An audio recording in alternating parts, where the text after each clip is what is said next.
At precisely 4 in the morning, Universal Time on October 3rd, the skies over Mars came alive. What was meant to be a silent pass of an interstellar wanderer became something no one, not NASA, not the European Space Agency, not even the most seasoned astronomers, was prepared for. The object known as 3I-ATLAS, a visitor from the depths of interstellar space, drifted past Mars at a distance of 29 million kilometers. Every satellite, probe, and camera humanity had ever sent to the red planet turned its gaze toward it. What followed would change everything we thought we knew about comets, about planets, and about the idea that we are alone. At first, everything seemed routine.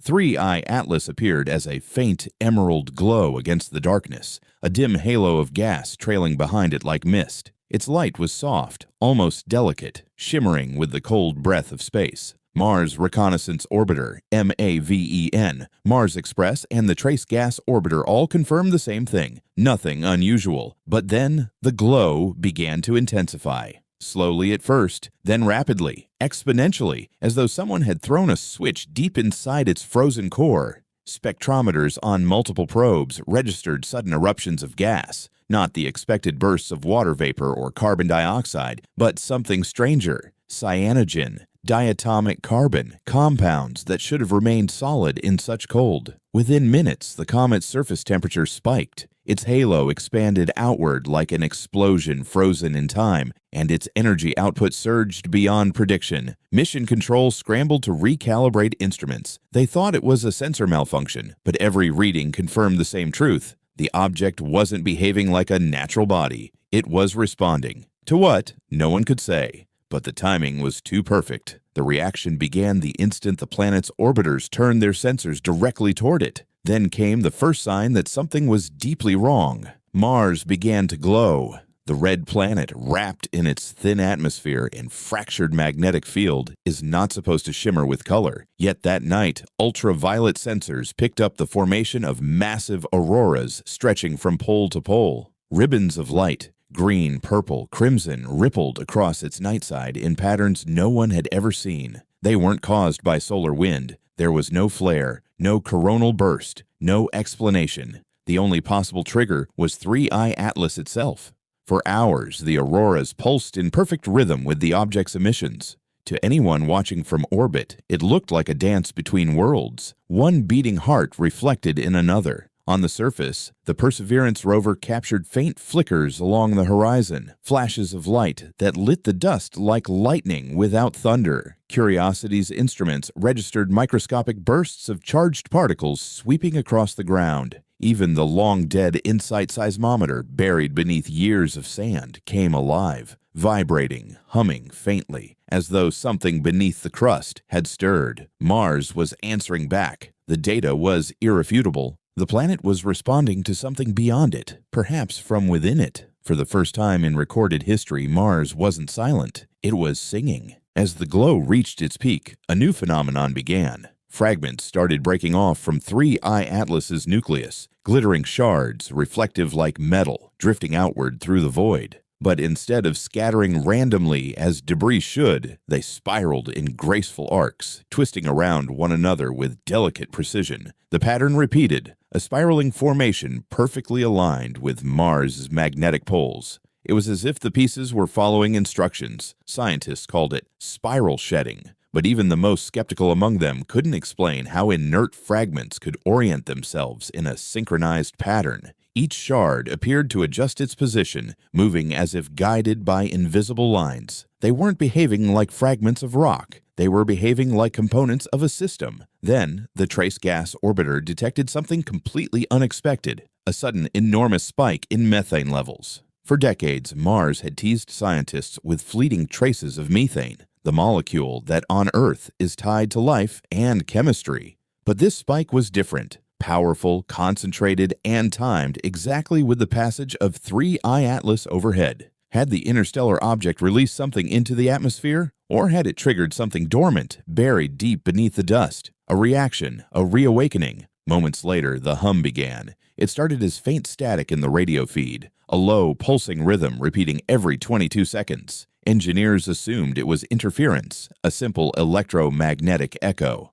But when Mars Express picked up the exact same pattern from the opposite side of the planet, the illusion collapsed. Two separate spacecraft, two different instruments, recording the same tone, perfectly synchronized. The hum was real. It lasted for nearly an hour, reverberating through the Martian atmosphere like the echo of a drum in an empty hall. Its frequency lay just below human hearing, deep and steady. The pattern never wavered. It was constant, deliberate, measured, as if something enormous was breathing beneath the surface of the red world. NASA labeled it plasma resonance, a byproduct of magnetic interaction. Official statements called it natural, routine, nothing to be concerned about. But off the record, no one believed it. The data didn't behave like noise. It behaved like communication. Within mission control, whispers spread that the hum was a form of feedback, a response to the signals we had been sending toward 3I-ATLAS to measure its density and composition.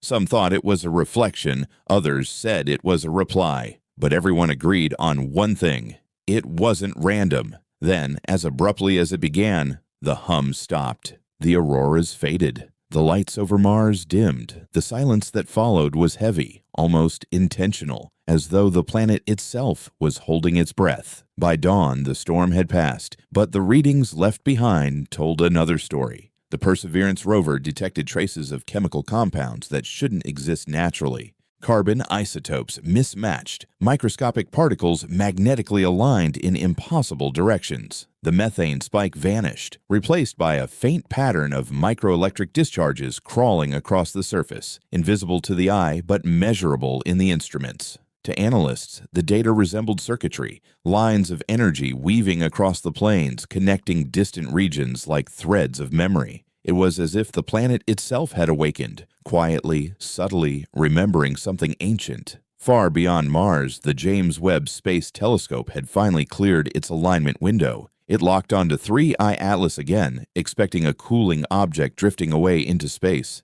Instead, it saw the opposite. The comet's temperature was rising. Webb's infrared sensors recorded rhythmic bursts of heat, too controlled to be natural. Spectral analysis revealed compounds arranged in harmonic ratios, molecules forming precise mathematical patterns, the kind you'd expect in code, not chaos. Even more unnerving, faint electromagnetic echoes were bouncing from the space around it, reflecting off something invisible, like an unseen shell or field. When analysts enhanced the data, a pattern emerged: 3 concentric spirals of ionized dust orbiting the object, aligned perfectly with its trajectory. It wasn't random, it was formation. Whatever 3I-ATLAS was, it wasn't just passing by, it was acting. And as it drifted beyond Mars, leaving behind a planet faintly humming in its wake, one truth became undeniable. Something had just crossed the threshold between observation and response. The cosmos had stirred, and for the first time in history, another world had answered back. As 3I-ATLAS drifted beyond Mars, the instruments that had tracked it for weeks continued to whisper data back to Earth, data that refused to fit any model. The object should have cooled. Instead, its core temperature rose steadily, as though it had a heartbeat of its own. Its emissions no longer looked like random flares of gas. They pulsed with purpose, each burst timed, measured, and harmonically tuned. Even in the deep silence between stars, it seemed to be speaking in rhythm. When the James Webb Space Telescope focused its gaze once more, it captured something that silenced every control room. The green glow of the object had intensified, not in chaos, but in order. Its brightness rose and fell in exact synchronization with the 22-second pulse that Mars had recorded days earlier. The same frequency, the same pattern, now echoing across millions of kilometers. It wasn't coincidence. The signal had followed us home. In Pasadena, analysts at the Jet Propulsion Laboratory began overlapping datasets, Mars magnetic readings, Webb's infrared heat maps, and the optical brightness fluctuations recorded by telescopes on Earth. When they combined them, a strange symmetry appeared. The pulses were not random. They formed prime number ratios, the same mathematical logic humans once used to define intelligence when sending messages into the void. The data fit the same structure as the Arecibo transmission humanity had beamed into space half a century earlier. The realization spread slowly, like a chill, through the room. The object wasn't simply emitting energy, it was responding, using our own logic, our own language of numbers. No one could explain how that was possible. Had it received our ancient signals and mirrored them back? Or was it simply showing that the same patterns of thought existed elsewhere, older and more vast than our own? Either way, the conclusion was inescapable. This was communication, not through sound or words, but through mathematics, the purest form of understanding. The official explanations grew thinner by the hour. Publicly, agencies described the pulses as reflective harmonics, a natural resonance caused by charged particles. But internally, every scientist reviewing the data could see the truth. The harmonics weren't reactive, they were proactive. They anticipated observation, shifting slightly each time our instruments focused on them, as though the object knew it was being watched and adjusted to match our curiosity. Then, something even stranger happened. Webb detected a faint electromagnetic echo, but not from the comet itself, from the space surrounding it. Light waves were bending around invisible structures, scattering into symmetrical spirals, as if the vacuum itself had shape. The pattern was so precise that the imaging software mistook it for interference at first, but when engineers enhanced the raw feed, they saw it clearly. 3 concentric rings of ionized particles rotating slowly in harmony with the object's motion. The spirals weren't natural, they were engineered. Ground-based telescopes began to confirm it. Observatories from Chile, South Africa, and Hawaii all reported the same rhythmic brightening. The pulse came every 22 seconds, unwavering, like the ticking of an interstellar clock. In some exposures, the light appeared to breathe, expanding and contracting, as if inhaling the energy of the stars themselves. Radio astronomers who translated the pattern into audio described it as haunting, a low resonance that rose and fell like a choir made of electricity. It was at that moment that fear began to replace wonder. The pattern had repeated with Mars. Now it was aligning with Earth's magnetic field. The timing matched our planet's orbit, predicting the exact moment we would come into its path. It wasn't drifting blindly through the solar system. It was moving with precision. At Mission Control, some called it curiosity, an intelligent system observing us the way we had observed Mars. Others whispered that it was assessment, a test. The pulses carried layers of harmonics, each one stacked like chords in a song too vast for human hearing. When the frequencies were plotted on a graph, they formed spirals, identical to the geometric structures Webb had already recorded around the object. The same shape, repeated in energy, light, and form.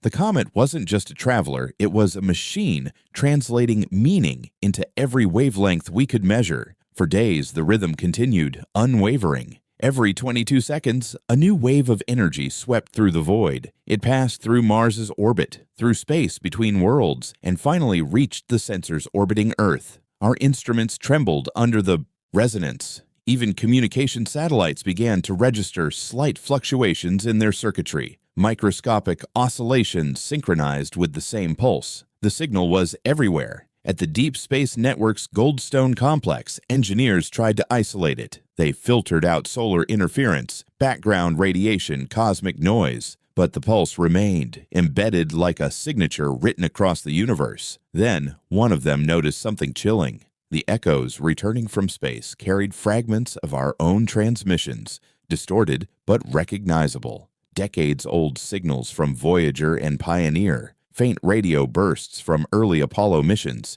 even fragments of music encoded in the golden records. The object was replaying us. It had received our voice, folded it into its own signal, and was sending it back changed. The realization broke every assumption we had about distance and time. The round-trip delay matched perfectly with the travel time of those ancient transmissions, as if 3I-ATLAS had been listening for decades and was now answering in kind. But woven through those echoes was something else, data we could not decode, patterns that no computer could compress or interpret. It was like hearing our own words mixed with an alien language, both familiar and unknowable. Some called it a mirror, others called it a warning. But to those studying it, it felt like a conversation far older than humanity itself, one that had finally noticed we were capable of listening. As days passed, the pattern began to evolve. The 22-second pulse split into 2 overlapping frequencies, harmonizing like a duet. Each time our instruments transmitted back, the response grew more complex, as though the sender were learning, adapting, improvising, Telescopes across the world captured faint green flickers in Earth's upper atmosphere, similar to those seen over Mars.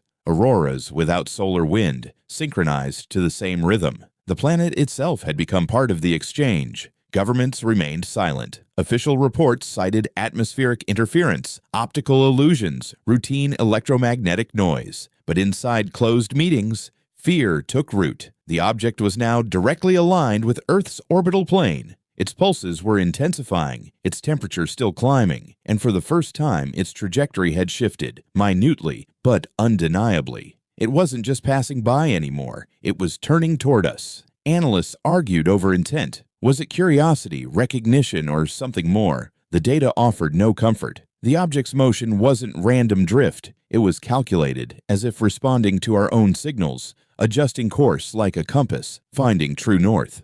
In the labs at Pasadena, the young analyst who had discovered the mathematical ratios stared at her screens in disbelief. Every new dataset matched the same pattern, self-similar geometry repeated across light, magnetism, and motion. Nature doesn't align like that. Intelligence does. The conclusion no one wanted to say aloud became impossible to avoid. 3I-ATLAS had recognized us. It had heard our signals, mirrored them, and now it was coming closer.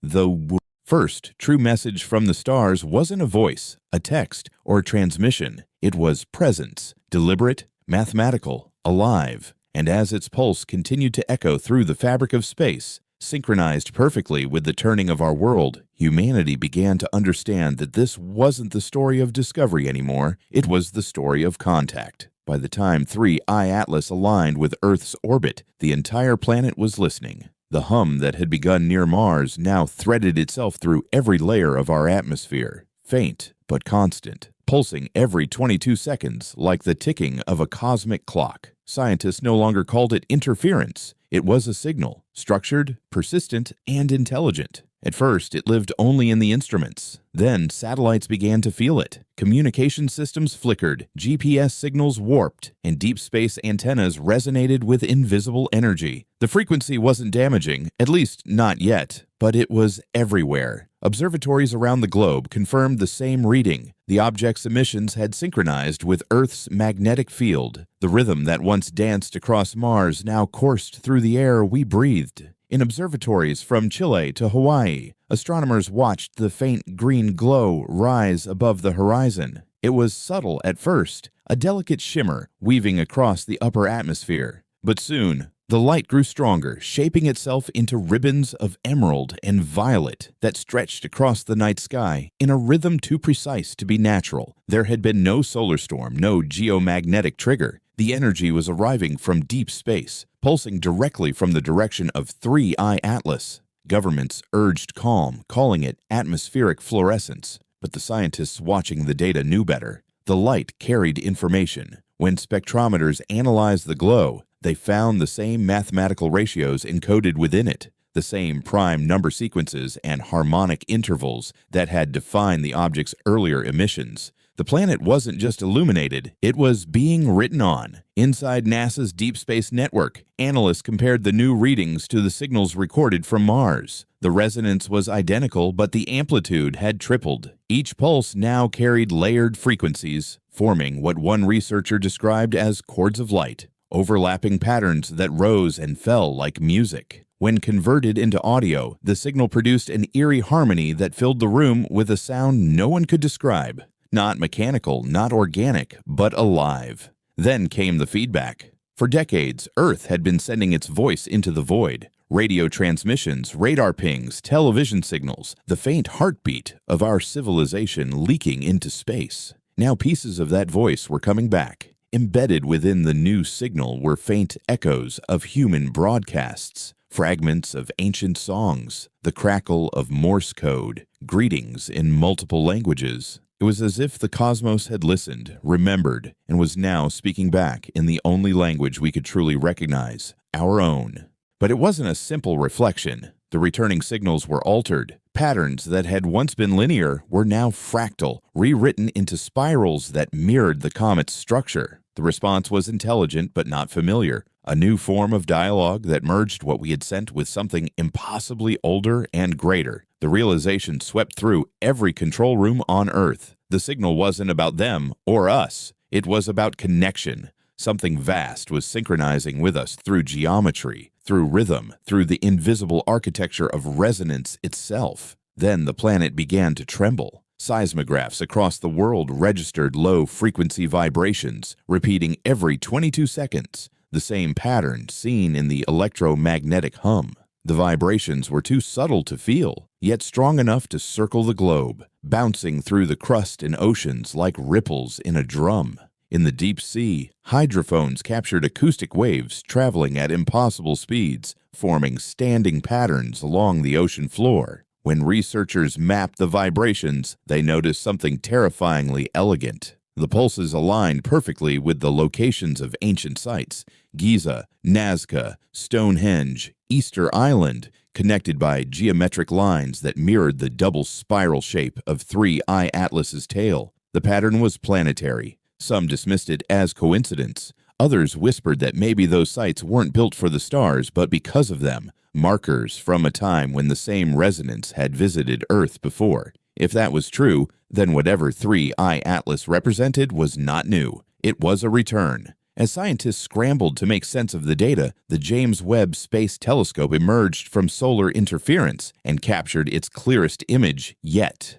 What it saw ended every debate. The object had changed. Its once irregular coma had collapsed into a perfect sphere of light, surrounded by concentric rings of ionized dust. Each ring pulsed in flawless harmony with Earth's rhythm, locked in a perfect feedback loop. Inside that glowing sphere, temperature fluctuations formed binary sequences, on and off, dark and bright, ones and zeros written in plasma. It was a message not in sound, but in structure. The core of 3I-ATLAS was communicating in the universal language of design. The discovery stunned the world. For centuries, humanity had imagined a message from the stars as a beam of radio waves or a line of text hidden in noise. But this was different. The message was the object itself, a machine made of light and gravity, speaking through the physics of its own existence. Webb's instruments detected metallic compounds arranged in geometric lattices inside the sphere, suggesting internal order, precision beyond anything natural. It wasn't drifting anymore, it was performing. Then, one by one, Earth's radio networks began to fail. The pulse that had once hummed beneath our awareness now filled every frequency band.